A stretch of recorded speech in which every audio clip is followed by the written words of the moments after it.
Hola chicos, ¿cómo andan? Espero que todo bien. Eh, este es un nuevo capítulo de este canal de YouTube en el que vamos a continuar con lo que ya habíamos empezado a ver las semanas anteriores. Nosotros vimos todo lo que es el proceso de independencia de las Provincias Unidas. Vimos toda la guerra contra España, la guerra contra las colonias. Vimos cómo se logró esta independencia con los eventos del Cabildo Abierto y el 9 de julio. Después de eso vimos los conflictos y las diferencias que surgieron entre qué tipo de país vamos a hacer ahora. Que ahora que ya somos libres, ahora que somos una nación soberana, tenemos que elegir un modelo de país. Y ahí surgieron las dos ideologías políticas bien contrapuestas que se lucharon entre sí durante esta época. El unitarismo y el federalismo. El federalismo que planteaba la autonomía de las provincias, ¿verdad? Que cada provincia se gobierna por su cuenta de manera independiente, mientras que el unitarismo planteaba la superioridad de Buenos Aires por encima del resto de las provincias. Hubo una batalla, que es la batalla de Cepeda, que ya hablamos, que terminó de dividir definitivamente a las provincias. Por un lado Buenos Aires, por el otro el resto de las provincias del interior. Buenos Aires que defendía el unitarismo, las provincias que defendían el federalismo. En ese momento no existían los presidentes porque no éramos una nación ni un país, eran provincias separadas que se gobernaban por su cuenta, y el gobernador de la provincia de Buenos Aires, que se autoproclamara presidente de Buenos Aires, es Bernardino Rivadavia. Rivadavia estuvo 6 años en el cargo y se vio obligado a renunciar cuando surgió un conflicto muy severo y muy importante con el Imperio de Brasil por la posesión de la banda oriental, que es lo que hoy es Uruguay. Ese conflicto con Brasil va a terminar de dilapidar el puesto político de Rivadavia. En su lugar va a asumir Manuel Dorrego como nuevo gobernador.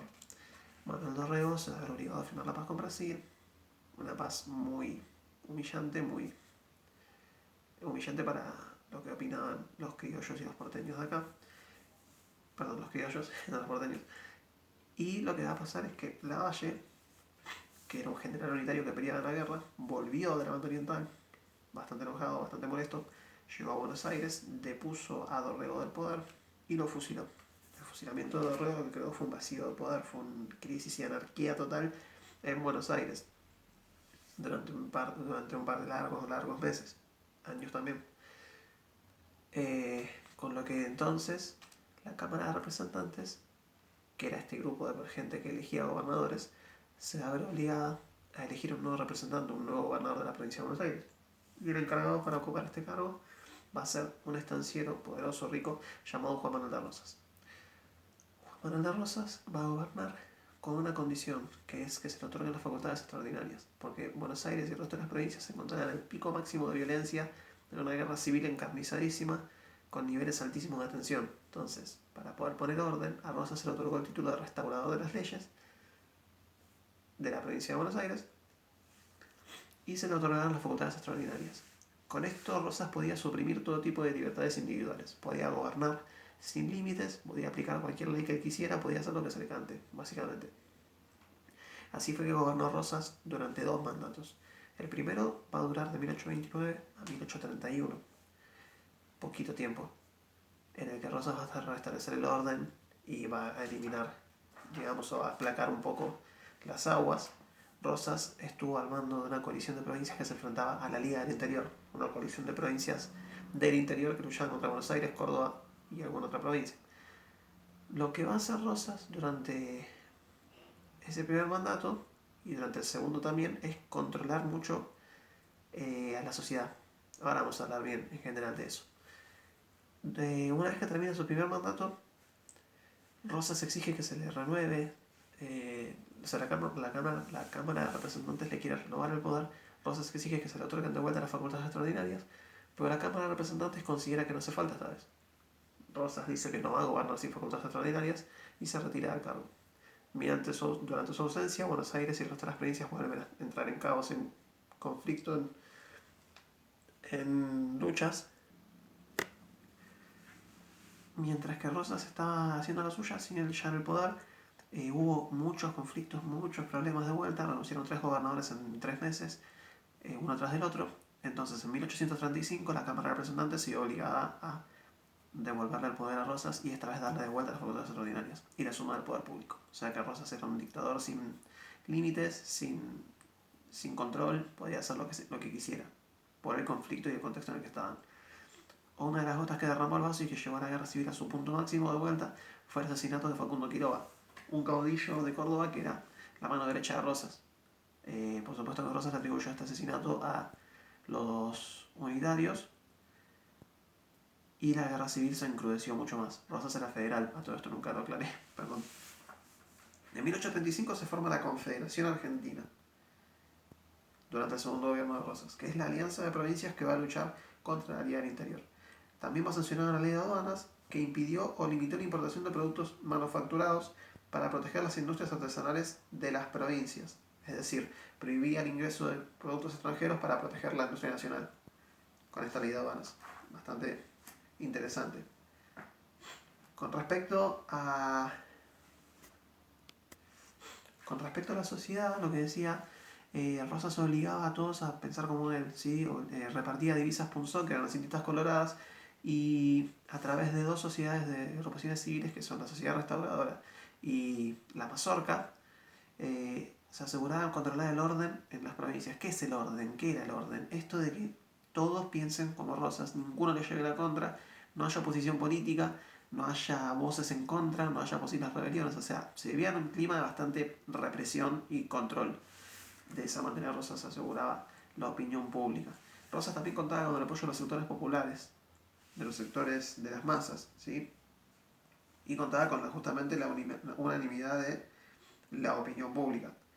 También censuraba la prensa y controlaba los medios. Todo esto fue lo que fue haciendo durante sus dos mandatos. El federalismo se presentaba a sí mismo, como dice acá el libro, por las clases populares como una revancha frente a los abusos de la élite. O sea, era como el partido del pueblo contra la élite, contra los intelectuales, los conservadores.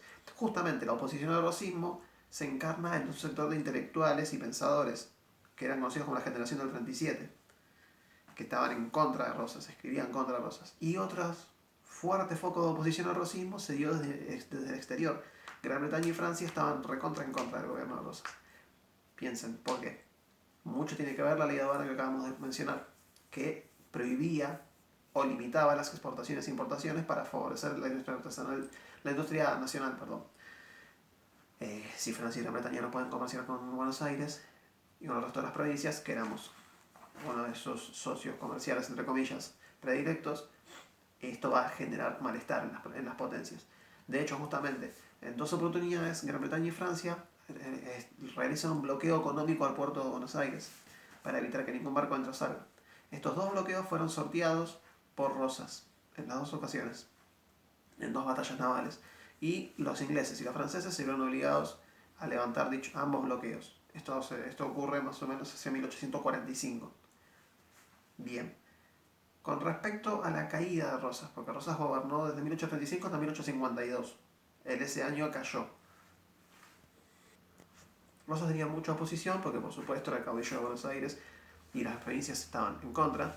Las provincias pedían la liberación de la navegación de los ríos interiores. Rosas no se los otorgaba. Las potencias extranjeras fogoneaban la oposición al rosismo desde afuera. Los intelectuales, como ya dijimos, también estaban en contra de él. Todo esto fue generando un caldo de cultivo aprovechado por Justo José de Urquiza, un gobernador de la provincia de Entre Ríos, que conformó el ejército, lo que es conocido como el Ejército Grande del Sur, un ejército que reunió a uruguayos, brasileros, entrerrianos, correntinos y exiliados unitarios, y apoyado financiera y logísticamente por Francia y Gran Bretaña. Es un ejército masivo que fue a la carga contra el ejército de Rosas de Buenos Aires en la batalla de Caseros. Ahí Rosas es derrotado, renuncia y se exilia de nuestro territorio. Con eso se concluye el mandato de Rosas, el segundo mandato. Así que comparando estos 2 años, es una experiencia bastante interesante la del rosismo en Buenos Aires. Con esto concluye lo que es nuestro capítulo, después vamos a ver cuáles son las consecuencias de la caída de Rosas y cómo termina este conflicto entre unitarios y federales. Yo ahora les voy a escanear los PDF de los textos que estamos usando, como siempre. Así que cualquier duda o consulta, tenemos un encuentro por Zoom la semana que viene, donde podemos hablar bien de esto en persona. Bueno, en persona es una forma de decir. y podemos aclarar dudas, preguntas y consultas. Les mando un abrazo muy grande, espero que se estén cuidando mucho, los extraño, quiero verlos pronto y espero que les haya servido y se haya entendido bien.